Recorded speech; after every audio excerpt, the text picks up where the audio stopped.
चलते हैं श्रीमद् भागवत महापुराण। ठीक यही प्रसंग प्रहलाद जी महाराज अपने मित्रों से कह रहे हैं कि हे मित्रों, ये मानव देह केवल भगवत प्राप्ति के लिए है। कहो भगवान को प्रसन्न करने के लिए क्या प्रयास करने की जरूरत है? कौन सा ऐसा प्रयास करना पड़ता है भारी भगवान को प्रसन्न करने के लिए?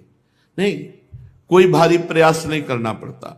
वो कह रहे सर्वेषाम अपि भूतानाम हरिरात्मेश्वरः प्रियः भूतैर्महद्भिः स्वकृतैः कृतानाम जीव संगितम। यदि आप भगवान को प्रसन्न करना चाहते हो तो सबके हृदय में भगवान विराजमान है, पहले ऐसी भावना करो। ये बहुत बड़ी बात है। इसके बिना न निकुंज में प्रवेश है, न साकेत में प्रवेश है और न मोक्ष है। ये बात आपको अपने जीवन में लानी ही पड़ेगी। मोक्ष प्राप्त करना है तो सर्वम खलमिदम ब्रह्म, साकेत में प्रवेश पाना है तो सिय राम मैं सब जग जानी, करऊं प्रणाम जोरी जुग पानी। वृंदावन में प्रवेश पाना है तो चिद चिद लक्षणम सर्वम राधा कृष्णमयम जगत, चेतन चेतन सब राधा कृष्ण ही है। सर्वान वस्तुतया निरीक्ष परम स्वाराध्य बुद्धिर्मम, मेरे राधा वल्लभ लाल ही सब रूपों में विराजमान है।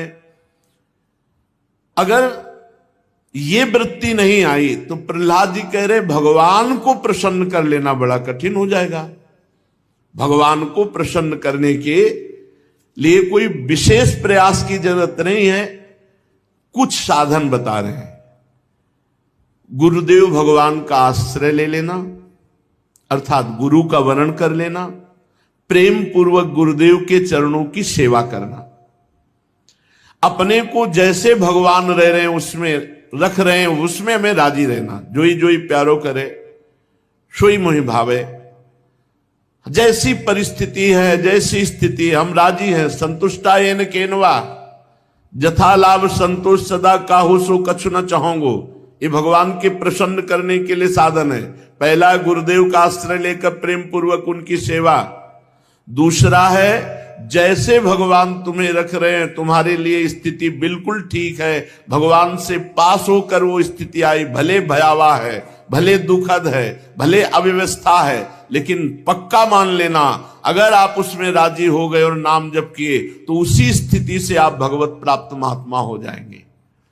जो स्थिति परिस्थिति को बदल करके भजन करना चाहते हैं उनका कभी भजन सिद्ध नहीं होगा। जैसी परिस्थिति है उसी परिस्थिति में भजन करके दिखाओ, तब आप सिद्ध पुरुष हो जाओगे। जैसी परिस्थिति है, भागने की जरूरत नहीं है। जैसे भगवान की माया से ऐसा प्राय होता है कि हम यहां वास कर रहे हैं, भजन कर रहे हैं, बिल्कुल आसपास में ऐसे लोग रख दिए जाएंगे जो आपसे ईर्ष्या करें, आपकी निंदा करें, प्रतिपल उठते बैठते आपका हृदय जलावें। आपको सहना पड़ेगा। अगर आप सोचते हैं स्थान परिवर्तन करने से तो फिर स्थिति नहीं आएगी। भगवान ने वो परिस्थिति दी है जिससे आप परिपक्व महात्मा बन जाए, परिपक्व साधक बन जाए। इसलिए भागो मत किसी परिस्थिति से, उसी परिस्थिति में डट कर भजन करो। श्री प्रहलाद जी कह रहे हैं जैसी भगवान ने स्थिति परिस्थिति दी है उसी परिस्थिति में खूब भजन करो। परिस्थिति बदलने की कामना मत करो और भगवान की शरण में होकर भगवान की खूब चर्चा सुनो। भगवत प्रेमी महात्माओं के संग से ये सहज में मिलती है भगवत चर्चा, क्योंकि उनका स्वभाव होता है, उनका व्यसन होता है, उनका नशा होता है भगवत चर्चा करना। तो भगवत प्रेमी महात्माओं के संग से खूब भगवत चर्चा सुनना, भगवत चर्चा करना, भगवान नाम जप करना, भगवान के श्री विग्रह की सेवा पूजा करना और सर्वशक्तिमान भगवान सर्वत्र विराजमान है ये भावना करना। जब आप इतना करोगे तो आपके हृदय से ये 6 विकार नष्ट हो जाएंगे जो पूरी सृष्टि को पराजित किए हुए हैं। काम, क्रोध, लोभ, मोह, मद, मत्सर एवं निर्जित षड्वर्गैः क्रियते भक्तिरीश्वरे। भगवान की भक्ति का फल क्या मिला? काम, क्रोध, लोभ, मोह, मद, मत्सर ये नष्ट हो गए। ये हमको सदैव गुलाम बनाए हुए थे, अब भक्ति के प्रभाव से, भजन के प्रभाव से हम इनके ऊपर उठ गए। इनका प्रभाव हमारे ऊपर ना पड़े, तब माना जाएगा कि आपकी भक्ति परिपक्व हो गई है, आपकी भक्ति सिद्धावस्था की तरफ जा रही है। तो जब भक्ति करते हुए षड विकार भस्म हो जाते हैं तो सारे के सारे कर्म जो हमें बार बार जन्म मरण चक्र में फंसाने वाले थे वो भस्म हो जाते हैं। जब कोई इस तरह की भक्ति करता है तो उसकी स्थिति बदलती है। स्थिति में वो यदाति हर्षोत पुलकासु गदगदम प्रोत्कंठ उद्गायति रोति नृत्यति। वो कभी कभी भगवान के चिंतन में इतना आनंदित हो जाता है कि नाचने लगता है। यदाति हर्षोत पुलकित हो गया, अश्रु बह रहे, कुछ बोला नहीं जा रहा। यदाति हर्षोत पुलकासु गदगदम प्रोत्कंठ उद्गायति रोति नृत्यम। कभी बोलते ही नहीं बन रहा, कंठ अवरुद्ध हो गया आंसुओं से, कपोल भींज रहे, रोमांच हो गया। कभी वो रोती, बहुत जोर जोर से रो रहा है।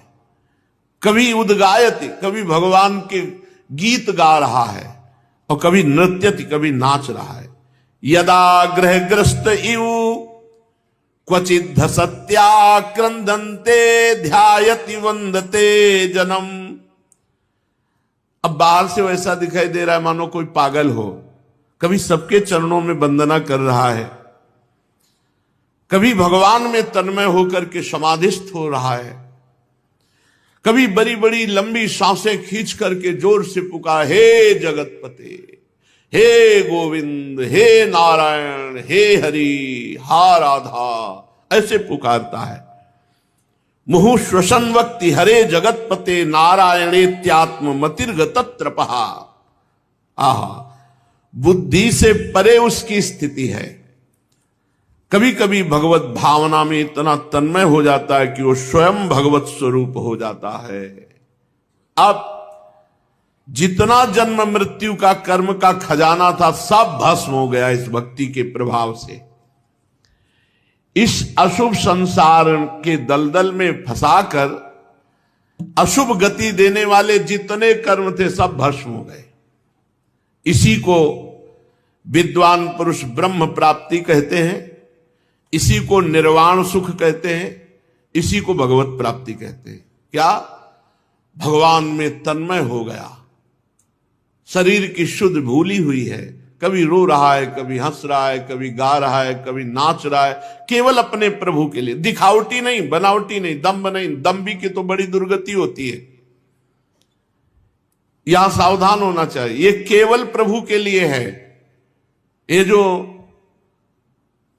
नाचना है ये भगवान के लिए तो अमृतमय है और भोगों के लिए मृत है। नाचत अति रसाल ताल न शोभित प्रीति बिनु जनु बींधे जंजाल श्री हरिवंश कृपा बिना। बोले नाच रहे लेकिन लक्ष्य प्रिया प्रीतम की प्राप्ति या उनकी प्रसन्नता नहीं, आपस में एक दूसरा रजोगुणात्मक नृत्य। रजोगुणात्मक नृत्य एक होता है भागवतिक नृत्य।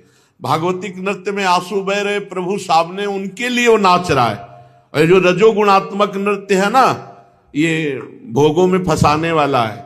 साधक भगवत मार्ग में चलता है, वो कामादि दोषों से ग्रसित होकर पूर्व संस्कारवश फिसल जाए तो भगवान उसे बचाते हैं और भगवान उसको कृपा करके आगे बढ़ाते हैं।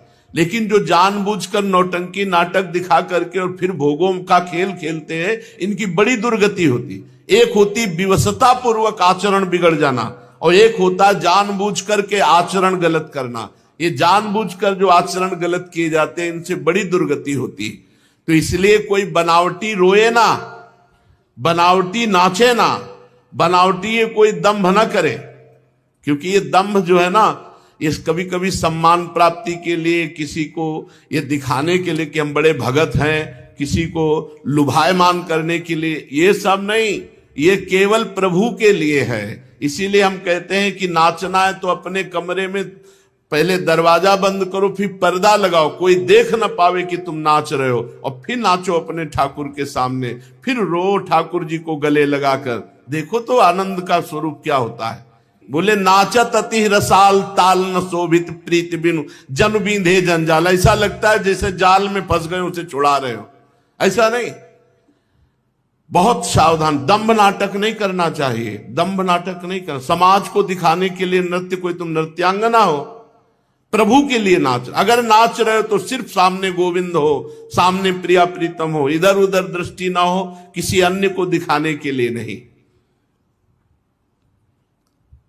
हे असुर कुमारो, हे मित्रों, तुम सबके हृदय में भगवान विराजमान हैं। भगवान का भजन करने में कोई परिश्रम नहीं है। अभ्यास न होने के कारण नाम में मन नहीं लगता। अगर आप अभ्यास कर लें तो बहुत मीठा नाम है और ये स्वयं पकड़ लेता है। कुछ दिन आप जपो, फिर नाम आपको पकड़ लेगा। और वृंदावन में तो ये बात बहुत जल्दी सिद्ध हो जाती है। यहां फिरे स्वार्थ आपने और भजन गए फिरे बाह, यहां भजन पकड़ लेता है। वृंदावन में स्वार्थो उलट भजन होए जात। यह बड़ा दिव्य धाम है। पहले आप भजन पकड़ो, फिर आपको भजन पकड़ लेगा।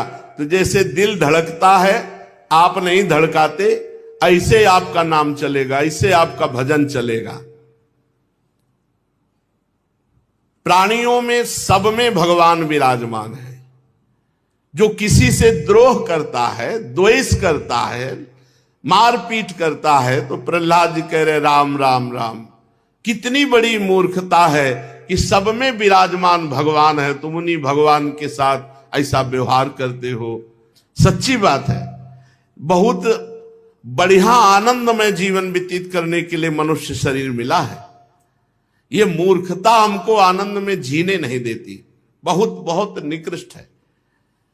समस्त धन, स्त्री, पुत्र, पुत्री, महल, पृथ्वी, हाथी, खजाना, भांति भांति की विभूतियां, ये सब छूट जाएगा प्यारे।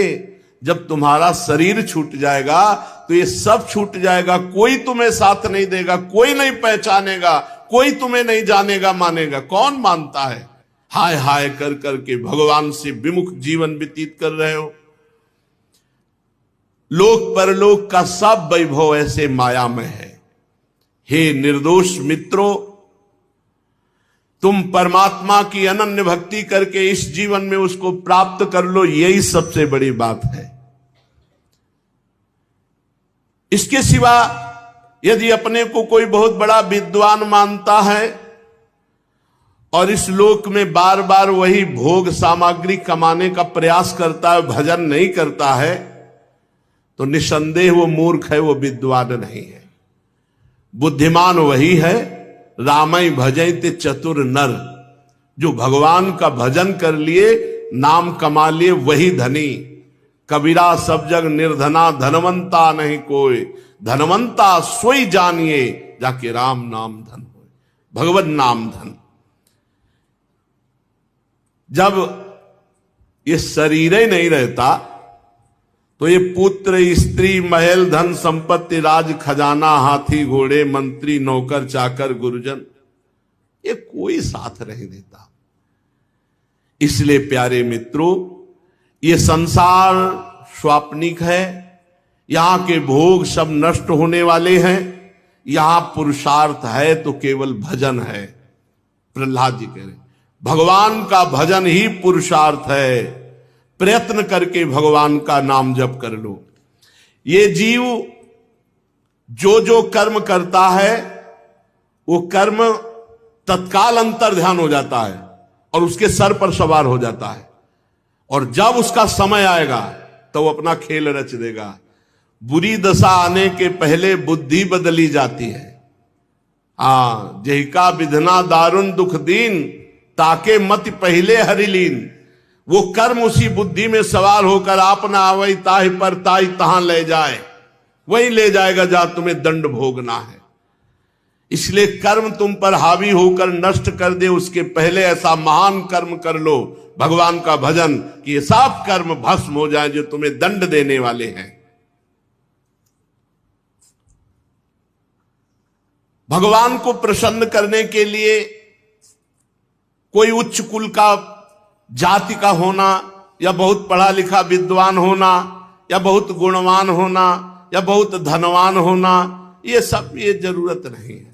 प्रहलाद जी कह रहे हैं देवो शुरो मनुष्यो वा यक्षो गंधर्व एवच भजन मुकुंद चरणम स्वस्तिमान स्याद् यथा वयम नालम द्विजत्वम देवत्व मृषित्वम वा सुरात्मजा प्रीणनाय मुकुंदस्य न वृत्तम न बहुज्ञता न दानम न तपो नेद्या न शौचम न व्रतानि च प्रीयते अमलया भक्त्या हरिरन्यद विडंबनम। भगवान को प्रसन्न करने के लिए, भगवान का भजन करने के लिए ये जरूरी नहीं कि भाई ऊंची जाति में उनका जन्म हुआ तो भगवान को प्राप्त कर लेंगे, नहीं। प्रहलाद जी कह रहे हैं देवता, दैत्य, मनुष्य, यक्ष अथवा गंधर्व कोई भी हो जो भगवान के चरण कमलों का आश्रय लेकर भजन करता है वो हमारे समान परम कल्याण का भाजन बन जाता है। दैत्य बाल को भगवान को प्रसन्न करने के लिए ब्राह्मण होना, देवता होना, ऋषि होना, सदाचारी होना, ज्ञान संपन्न होना, दानी होना, तपस्वी होना, याज्ञिक होना, या पवित्रता का निर्वाह करना, बड़े बड़े व्रतों का अनुष्ठान करना ये पर्याप्त नहीं है। तो कैसे भगवान प्रसन्न होते हैं? भगवान के होकर भगवान का भजन करो बस। बिगड़ी जन्म अनेक किया वही सुधरे आज, होई राम को नाम जप तुलसी तज कुसुमार। गंदे आचरणों का त्याग करके नाम जप करते हुए भगवान के आश्रित हो गया, ये इसी से भगवान प्रसन्न हो जाते हैं। भगवान की भक्ति के प्रभाव से चाहे वो दैत्य हो, यक्ष हो, राक्षस हो, स्त्रियां हो, शूद्र हो, गोपाल हो, अहीर हो, पक्षी हो, मृग हो, पशु कोई भी हो, सबको भगवत प्राप्ति हो सकती है यदि सत्संग मिल जाए, भजन बन जाए। प्रहलाद जी के वचन सुनकर दैत्य बालकों ने उसी समय, सब निर्दोष बुद्धि के थे, बच्चे ही थे, सबने बात पकड़ ली और जो गुरु संडामर्क जी शिक्षा देते थे वो सब दूषित शिक्षा त्याग दी और सब शुरू कर दिए नाम कीर्तन। पूरे विद्यालय में, गुरुकुल में नाम कीर्तन गूंजने लगा प्रहलाद जी के उपदेश से। अरे गुरु जी ने देखा, संडामर्क जी ने, कि ये तो इन सबकी स्थिति भगवन्मय हो गई, अब तो हिरण्यकश्यप गले काट देगा। बहुत घबरा गए संडामर्क जी और घबराते हुए तुरंत हिरण्यकश्यप के पास गए। बोले महाराज अब रोग इतना बढ़ गया कि हमारे संभाले नहीं संभलेगा। पहले तो प्रहलाद हरिनाम कीर्तन करता था, अब तो लाखों दैत्य असुर बालक सब भगवान नाम कीर्तन कर रहे हैं। विद्यालय में और कोई चर्चा ही नहीं, श्री हरि चर्चा और हरिनाम कीर्तन। हिरण्यकश्यप क्रोध के मारे कांपने लगा, थरथर कांपने लगा और उसने निश्चय किया कि अब मैं अपने हाथ से प्रहलाद को मारूंगा, अपने हाथ से इसको मारूंगा। हिरण्यकश्यप बड़े आवेश में आकर के विद्यालय पहुंचा, गुरुकुल। जेवी देखा प्रहलाद जी ने कि हिरण्यकश्यप, तो हाथ जोड़कर बड़ी नम्रता से चुपचाप खड़े हो गए। हिरण्यकश्यप तो स्वभाव से क्रूर था ही, जब ये देखा लाखों बच्चों को हरिनाम कीर्तन में लगा दिया, तो जैसे कोबरा के शरीर में पैर लग जाए फिर वो असहनीय नहीं हो जाता है, लात पड़ जाए तो असहनीय नहीं हो जाता है, वो फिर काट ही लेगा। ऐसे ही हिरण्यकश्यप पैर की चोट खाए हुए सांप की तरह फुफकारने लगा। पाप भरी टेढ़ी नजर से, कठोर वाणी से डांटते हुए कहा, हे दुर्विनीत मंदात्मन कुल भेदक राधम, ए अधम, ए दुर्विनीत, ए मूढ़ बुद्धि, तो हमारे दैत्य कुल के बालकों को भी फोड़ लिया। ढिठाई की हद हो गई, आज्ञा के उल्लंघन की हद हो गई। आज मैं तुम्हें स्वयं यमराज के घर भेजता हूं, देखता हूं कौन बचाता है। अरे मैं तनिक सा क्रोध कर दूं तो देवराज इंद्र सहित लोकपाल थर्राते हैं और हमारे सामने घुटने टेक देते हैं। और ये देखो, मेरा बालक है 5 वर्ष का, फिर भी निडर मेरे से आंख मिला रहा है, भयभीत नहीं हो रहा। प्रहलाद जी ने पिताश्री नहीं कहा, प्रहलाद जी ने कहा, दैत्यराज, ब्रह्मा से लेकर तिनके तक छोटे बड़े चर जीवों को जिसने अपने अधीन कर लिया है,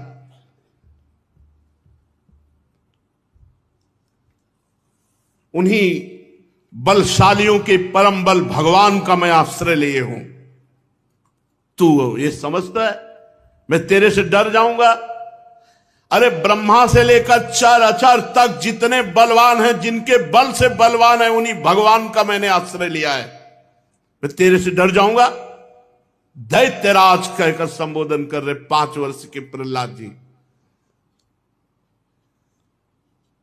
संसार में जिसके पास भी बल है वो मेरे हरि का दिया हुआ है। महापराक्रमी सर्वशक्तिमान प्रभु, वो काल के भी काल हैं।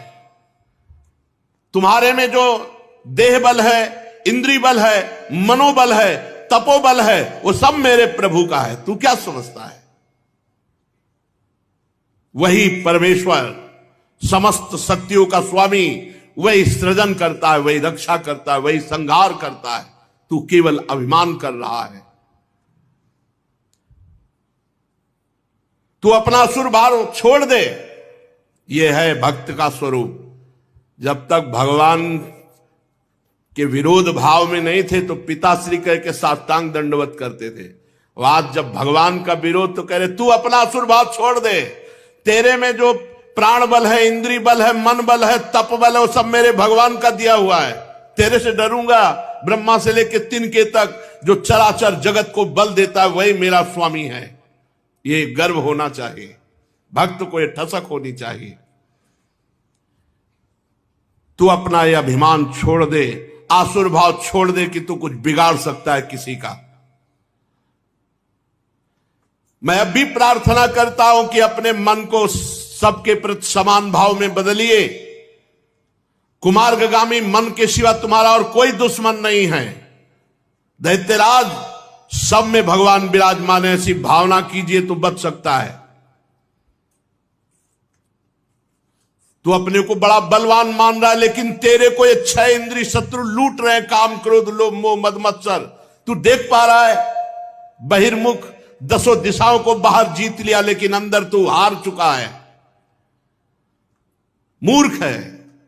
गजब की बात, वो मूर्ख है जो 10 दिशाओं को जीतने के बाद अपने को दिग्विजयी मानता है, लेकिन अंदर काम, क्रोध, लोभ, मोह, मद, मत्सर उसको परास्त किए हैं। जिस ज्ञानी एवं जितेंद्रीय महात्मा ने सर्वत्र समता के भाव को प्राप्त कर लिया है, उसके सब शत्रु मर मिट गए। काम, क्रोध, लोभ, मोह, मद, मत्सर, फिर बाहर तो शत्रु रह कैसे सकता है? हिरण्यकश्यप ने कहा, अरे मंद बुद्धि, तू मेरे को प्रवचन सुना रहा है, मेरे को उपदेश कर रहा है। अब उसकी दृष्टि में तो बालक ही ना प्रहलाद जी। हद हो गई, तेरे बहकने की हद हो गई। अब स्पष्ट हो चुका है, कोई दोष ना दे, मैं अपने हाथ से इसको मार रहा हूं। जब किसी की मृत्यु का समय होता है तो बेसिर पैर की ऐसी बातें बका करता है। अब आगे तूने मेरे सिवा और किसी को जगत का मालिक बताया है तो बता, तेरा जगदीश्वर कहां है? कहता सर्वत्र है। बांध दो इसको इस खंभे में। बांध दिए गए प्रहलाद जी। प्रहलाद जी को किंचन मात्र भय नहीं है। जैसे गीदड़ों के बीच में सिंह हो तो कैसा, वो कहीं दबने वाला थोड़ी खिलवाल भय करे।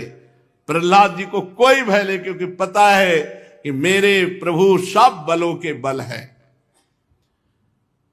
खंबे में बांध दिया। तो तेरा जगदीश्वर कहां है? क्या कहा? इस खंबे में भी है।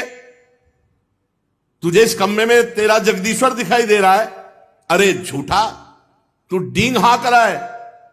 अभी अभी तेरा सिर धड़ से अलग करता हूं, देखता हूं तेरा वो सर्वस्व हरि जिस पर तुझे इतना भरोसा है, तेरी कैसे रक्षा करता है। बड़ा ये कथा कह लेना और सुन लेना बहुत सरल है, लेकिन परिस्थिति जरा थोड़ी देर के लिए प्रहलाद जी वाली परिस्थिति में आओ कि खंभे में बांध दिया गया और इतना त्रिभुवनपति पिता पूरे मारने के लिए तैयार है, लेकिन प्रहलाद जी की मुस्कुराहट में कोई फर्क नहीं। अभी अभी तेरा सिर धड़ से अलग करता हूं, देखता हूं तेरा सर्वस्व हरि कैसे तुझे बचाता है, जिस पर तुझे इतना गर्व है, भरोसा है, वो तेरी कैसे रक्षा करता है। इस प्रकार वो क्रोध में भर करके एक घूंसा खंभे पर प्रहार किया। कहां है तेरा हरि? तदैव तस्मिन्निनदोति भीषणो बभूवेनांडकटाहमस्फुटत् यं वै सुधष्ण्योपगतं त्वजादयः श्रुत्वा स्वधामाप्ययमंग में निरे। जे ही घूसे का प्रहार किया, ऐसा टहास आवाज आई, पूरा त्रिभुवन कांप गया। ऐसी ध्वनि की लोक लोकपाल सब थर्रा उठे, मानो प्रलयंकारी आवाज हो। और हिरण्यकश्यप ने देखा ये घोर शब्द कहां से हुआ। तलवार छूट गई, ढाल छूट गई हाथ से, कांपने लगा। ऐसा भयंकर सिंहनाद। खंबे की तरफ देखा तो इतना तेज था कि उसकी आंखें चौंधिया गई, कुछ दिखाई ही नहीं दिया। शब्द करने वाला दिखाई ही नहीं दिया, इतना तेज था खंबे में। अपने प्रिय भक्त प्रहलाद के लिए भगवान ने ऐसा अवतार धारण किया जो न भूतो न भविष्यति, जो न कभी ऐसा रूप भगवान ने धारण किया। प्रहलाद के लिए ऐसा अद्वितीय रूप धारण किया। भगवान का रूप कैसा? कमर से नीचे तो मनुष्य का, और कमर के ऊपर शेर का, सिंह का। ना पूरे मनुष्य हैं न पूरे सिंह हैं, क्योंकि उसने मांगा था वरदान की ब्रह्मा का बनाया हुआ। तो ब्रह्मा का बनाया हुआ सिंह भी होता है और ब्रह्मा का बनाया हुआ मनुष्य भी होता है, लेकिन आज तक ब्रह्मा ने ऐसी सृष्टि नहीं रची कि जो नर भी हो और सिंह भी हो। नरसिंह अवतार भगवान का। हिरण्यकश्यप देखा अद्भुत रूप भगवान का, ना मनुष्य है और न सिंह है, नरसिंह, अलौकिक रूप भगवान का। हिरण्यकश्यप ये सोच ही रहा था कि ऐसा कैसे हो सकता है, खंभे से कैसे प्रकट हो सकता है। भगवान नरसिंह सामने आकर खड़े हो गए। इतना भयावना रूप, लपलपाती हुई जिह्वा, भाले की नोक की तरह खड़े हुए बाल, और सिंह की तो वैसे ही दृष्टि, और भगवान तो वैसे नाराज थे तो आप वैसे ही दृष्टि, भयंकर रुद्र दृष्टि, विकराल दाढ़ें, पीली पीली आंखें, बार बार ओंठ चाट रहे हैं अपने, छुरे के समान तीखी जिह्वा, फूली नासिका, और ऐसा भयानक मुख, जबड़ों से ऐसे लाल टपक रही, भयंकरता, विशाल इतना बड़ा शरीर की स्वर्ग को छू रहा है। गर्दन नाटी और मोटी, छाती चौड़ी, कमर बहुत पतली, चंद्रमा की किरणों के समान सफेद रोए शरीर पर चमक रहे हैं, और चारों ओर सैकड़ों भुजाएं फैली हुई है। बड़ा विचित्र रूप। और आयुध रूप में केवल नख है। किसी का साहस नहीं कि समीप पटक सके। भगवान के चक्र, सुदर्शन आदि श्रेष्ठ श्रेष्ठ आयुध वहां चक्कर काट रहे हैं। हुकुम हो बस केवल। जितने भी दैत्य और दानव थे सब भाग पड़े देख करके भगवान के नरसिंह रूप को। कोई वहां नहीं खड़ा रहा। ऐसा भयंकर रूप भगवान का। देखो ये वही लाड़िले हैं जो ललित त्रिभंगी बंशी वादन करते हैं। इतने लाड़िले, इतने दुलारे कि ऐसा लगता छाती से लगा लो है। वही ऐसे लगे ना कि सबकी छाती फटने लगी। हिम्मत नहीं किसी की नजदीक पहुंच जाए, सब भयभीत होकर भाग रहे। हिरण्यकश्यप ने सोचा हो ना हो ये महामायावी हरि ही हो, और इसने मुझे मार डालने के लिए ये रूप धारण किया है, परंतु इसकी चाल सफल नहीं होने देंगे। आखिरकार उन्हीं का लड़ाया हुआ चेला है ना, हरि का ही तो चेला है। हरि का प्रधान पार्षद जय विजय है, तो अच्छे गुरु का लड़ाया हुआ चेला कोई जल्दी हार थोड़ी मानने वाला है। सब भाग गए, हिरण्यकश्यप नहीं भागा और सिंहनाद करके हाथ में गदा ली और नरसिंह भगवान पर प्रहार कर दिया। कच्चे गुरु का चेला थोड़ी है, सच्चे गुरु का चेला है, हरि का चेला है। नहीं, इस समय कोई टिका नहीं, केवल देख के सब भाग गए। और ये बहादुर हाथ में गदा लेकर भगवान नरसिंह जी के ऊपर प्रहार किया। परंतु जैसे पतिंगा आग में गिरकर अदृश्य हो जाता है, ऐसे ही भगवान नरसिंह के तेज में वो लापता हो गया। सर्वशक्तिमान भगवान प्रलयंकारी भय प्रकट करते हुए अट्टहास कर रहे हैं। जो नरसिंह भगवान पर गदा मारी तो जैसे छोटे सांप के बच्चे को गरुड़ जी अपने पंजे से ही पकड़ लेते हैं, ऐसे भगवान ने गदा सहित हिरण्यकश्यप को पकड़ लिया। फिर भगवान ने सोचा थोड़ी देर तो खिलवाड़ कर ही दे, फिर छोड़ दिया। अब वो जैसे सांप गरुड़ के चुंगल से छूट जाए तो फन फैलाकर काटने के लिए दौड़ता है, ऐसे ही भगवान पर बार बार अस्त्रों का प्रहार कर रहा। लोकपाल घबरा रहे हैं, भगवान से प्रार्थना करें प्रभु ज्यादा छूट मत दो, मारी डालो। भगवान धैर्य रखो, थोड़ी देर तो खेल होने दो। और लोकपाल घबरा रहे कि ऐसा कहीं ना हो जाए, क्योंकि बहुत दिग्विजयी योद्धा हिरण्यकश्यप, वो सब डर रहे हैं। तलवार ढाल लेकर के भगवान से बाज की तरह, जैसे बाज पक्षियों पर टूट पड़ता है, ऐसे वो बार बार भगवान के ऊपर वार कर रहा है हिरण्यकश्यप। भगवान पैतरा बदल बदल करके उसके वार को व्यर्थ कर देते हैं। हिरण्यकश्यप ने दहाड़ लगाई। भगवान ऊंचे स्वर से प्रचंड भयंकर अट्टहास किया। उसकी आवाज को दबा करके हिरण्यकश्यप की आंखें बंद हो गईं जिस समय भगवान ने दहाड़ लगाई। जैसे सांप चूहे को पकड़ ले, ऐसे भगवान ने हिरण्यकश्यप को पंजे में पकड़ लिया। बहुत छटपटा रहा है, लेकिन एक हाथ के पंजे से हिरण्यकश्यप नहीं निकल पा रहा। महाबली भगवान, और ये हमारे भगवान हैं, यही अपने प्रभु हैं, यही अपने स्वामी हैं। जब भक्त के लिए अवसर पड़ा तो देखो ऐसा भयानक रूप धारण कर लिया। नहीं, इतने लाड़िले हैं कि भक्तजन सदैव इनको अपने हृदय में ही बसाए रखते हैं। कैसे कैसे तुम्हें बताएं कितने प्यारे हैं, कितने दुलारे हैं, कितने लाड़िले, कितने सुकुमार हैं। अति सुकुमारी लाड़िली पी किशोर सुकुमार, फूल सिरीसहुते सुकुमारा। फूल सिरीसहुते सुकुमारा, और ऐसे कठोर है।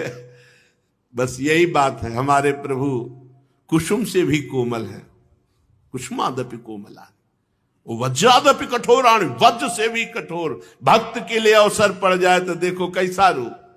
भगवान ने एक हाथ के पंजे से ऐसे पकड़ लिया, हिरण्यकश्यप छटपटा रहा है। जैसे बाज के पंजे से पक्षी नहीं निकल सकता, ऐसे ही हो।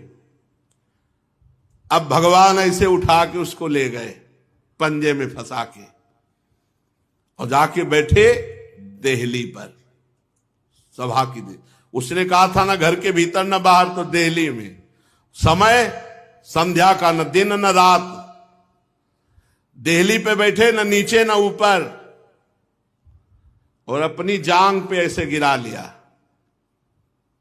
और प्रहलाद जी की तरफ बड़े प्यार से देख करके अपने नाखूनों को ऐसे, और दिखा रहे हैं कि देख, ये न जीव है न निर्जीव है, और मैं ब्रह्मा का बनाया हुआ नहीं हूं, न दिन है न रात है, न भीतर हूं न बाहर हूं, न ऊपर हूं न नीचे हूं। पूरे वरदान सब गिना के भगवान मारे, ऐसा नहीं। और इसके बाद भगवान ने नखों से उसकी छाती फाड़ डाली हिरण्यकश्यप की, जैसे गरुड़ महाविषधर सांप को चीर डालते हैं, अपनी जंघा पर गिराकर अपने नखों से नरसिंह भगवान चीर डाला उसे। अब इस समय भगवान की बड़ी क्रोधमयी मुद्रा है, लपलपाती हुई जीभ, बार बार मुंह के दोनों कोने चाट रहे हैं, और खून जब उसे फाड़ा तो खून के फव्वारे तो सब छींटे पड़े हुए हैं, गर्दन के बाल लाल हो गए हैं, और भगवान ने उसके आंतों की माला गले में डाल ली। क्यों? क्योंकि इन्हीं आंतों से अन्न पचा, इन्हीं आंतों से वीर बना, और उसी वीर से प्रहलाद जी का जन्म हुआ। तो धन्य है आते जिनसे भक्त का प्रादुर्भाव हुआ। अपने गले में भगवान ने अब तो और भयंकर रूप, खून के छींटे पड़े हुए, क्रोध भगवान का प्रकट हो रहा है नेत्रों से, और आंतों की माला धारण किए हुए, फिर उठा करके से पटक दिया, फाड़ के फेंक करके हिरण्यकश्यप को। हजारों दैत्य दानव अस्त्र शस्त्र लेकर दौड़े, भगवान ने किस नखों से सांप को चीर फाड़ डाला, खदेड़ खदेड़ करके सब दैत्यों को। देव नरसिंह भगवान अपने गर्दन के बालों को फटकार करके, दहाड़ मार करके जो दैत्य सामने फाड़ के फेंक देते हैं। नेत्रों के तेज से सूर्य आदि सब फीके पड़ गए, श्वास के धक्के से समुद्र क्षुब्धायमान हो गया, सिंहनाद से दिग्गज चिल्लाने लगे, पृथ्वी डगमगाने लगी, कोई सामना करने वाला अब नहीं बचा। अभी क्रोध की अग्नि शांत नहीं हुई थी नरसिंह भगवान की। जाकर के त्रिभुवनपति हिरण्यकश्यप के सिंहासन पर विराजमान हो गए। क्रोधपूर्ण भयंकर अट्टहास कर रहे, बार बार गर्दन के बाल फटकार रहे हैं।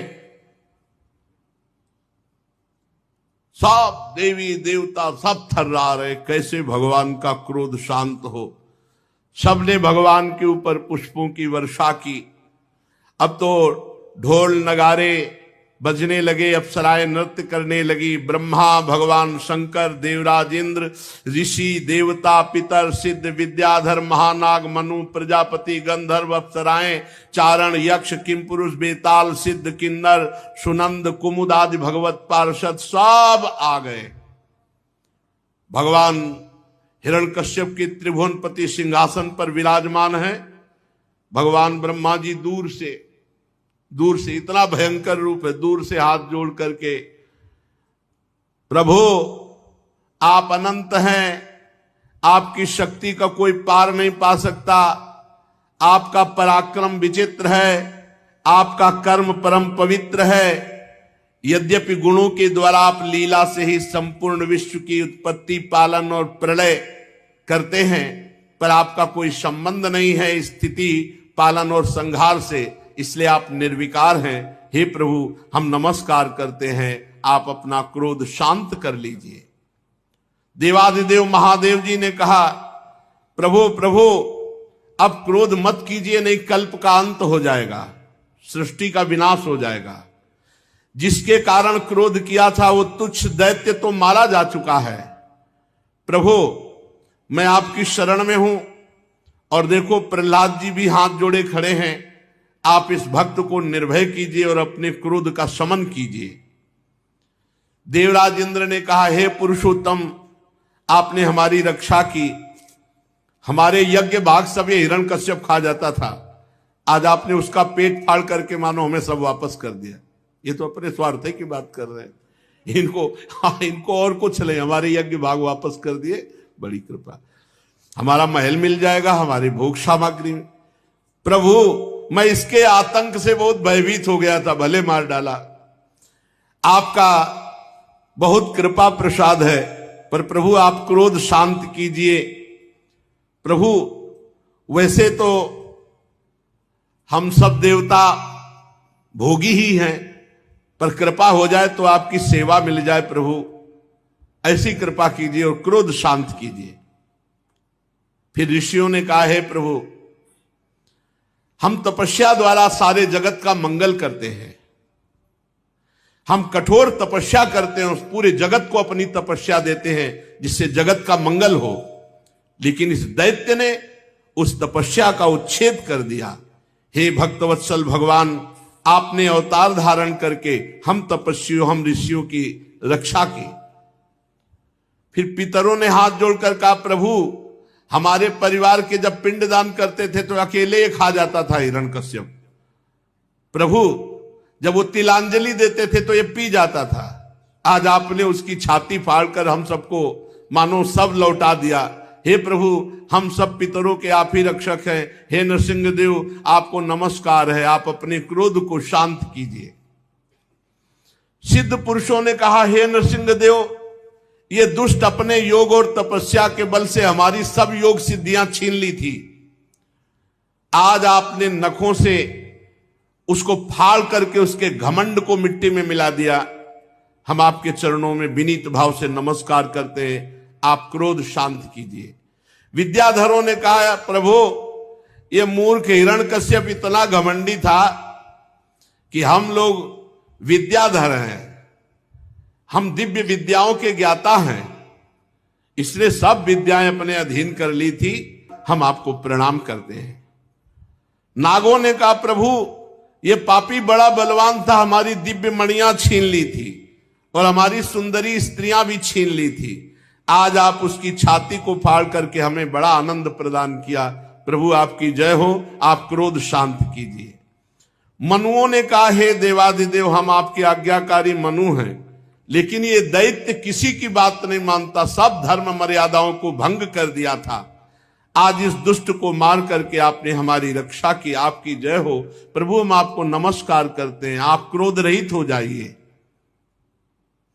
प्रजापतियों ने कहा, हे परमेश्वर आपने हमें प्रजापति बनाया, लेकिन इसके आगे हमारी एक नहीं चलती थी, ये हमारी सृष्टि का जो सृजन कार्य है उसको इसने रोक दिया था, आज आपने इसकी छाती फाड़कर जमीन पर पटक दिया, हमारी रक्षा की। हे प्रभु हम आपको नमस्कार करते हैं, आप क्रोध रहित हो जाइए।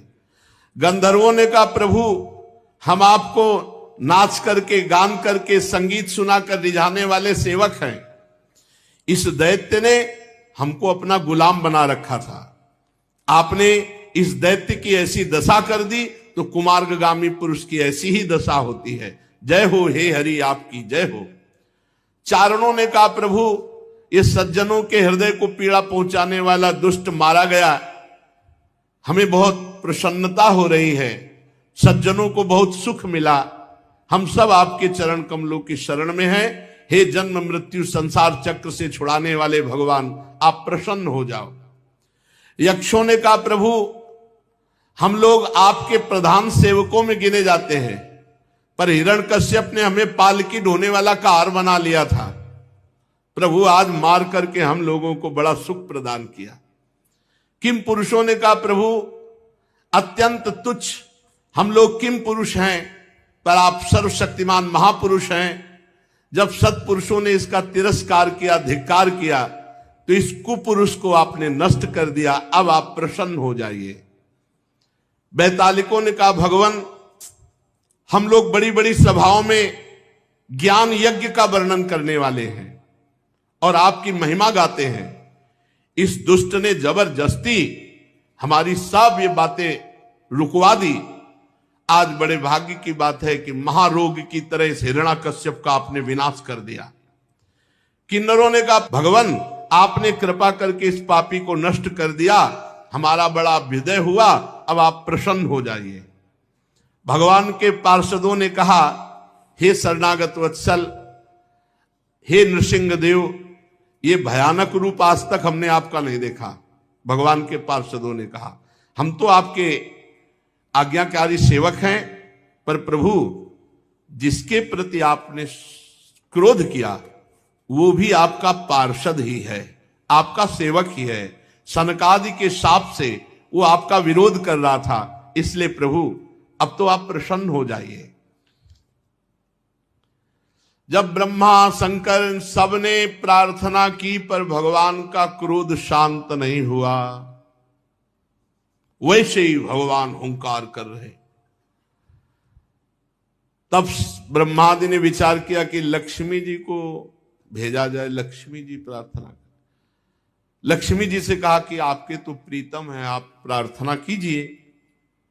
लक्ष्मी जी ने जे ही दूर से भगवान को रूप देखा, हम इस रूप में पास नहीं जाएंगे, भयवश हमने तो अदृष्टा सुत पूर्वत्वात् सा नोपे आय संकिता, न मैंने सुना न मैंने ऐसे देखा अपने प्रीतम का रूप, हम ऐसे समय में पास नहीं जाएंगे, लक्ष्मी जी ने कहा।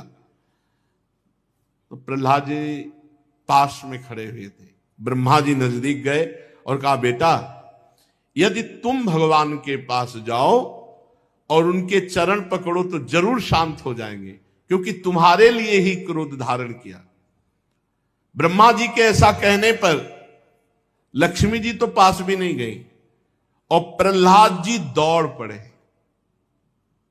जैसे अपने माता पिता से मिलने के लिए पुत्र दौड़ पड़े ना, तो प्रहलाद जी को कोई भय नहीं है नरसिंह भगवान से। स्तुति में वर्णन भी करते हैं कि प्रभु आपका भयंकर रूप दूसरों को भय दे रहा होगा, मुझे नहीं दे रहा, क्योंकि मेरे प्रीतम हो आप। प्रहलाद जी ने दौड़ करके जाकर भगवान के सामने साष्टांग दंडवत किया।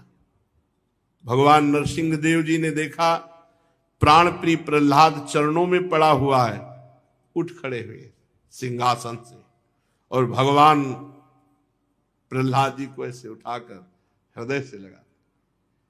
कितना भगवान अपने भक्तों को प्यार करते हैं कि ब्रह्मा जी शंकर जी बड़े बड़े देवता विनय किए, प्रहलाद जी के लिए भगवान सिंहासन से उतर करके हृदय में इतना अपार वात्सल्य, जैसे अपने बेटे को ऐसे गोद में बैठाकर ऐसे सहला रहे और चाट रहे हैं अपनी जिह्वा से।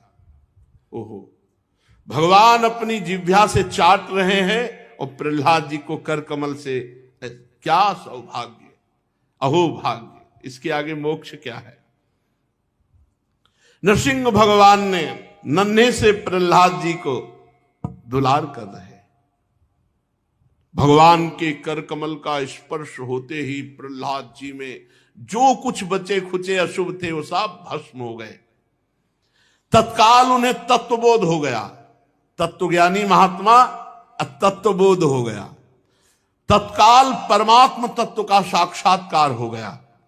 मम दर्शन फल परम अनुपा, जीव पाव निज सहज स्वरूपा। गोस्वामी जी बड़े अनुभवी महापुरुष, देखो यहां लिखा, तत्काल तत्वबोध हो गया, तत्काल स्वरूप बोध हो गया, उन्हें परमात्म साक्षात्कार हो गया। सपद्य अभिव्यक्त परमात्म दर्शन। बड़े प्रेम से प्रहलाद जी का भगवान सर से आंखों से अश्रु भगवान के भी वात्सल्य में झर रहे,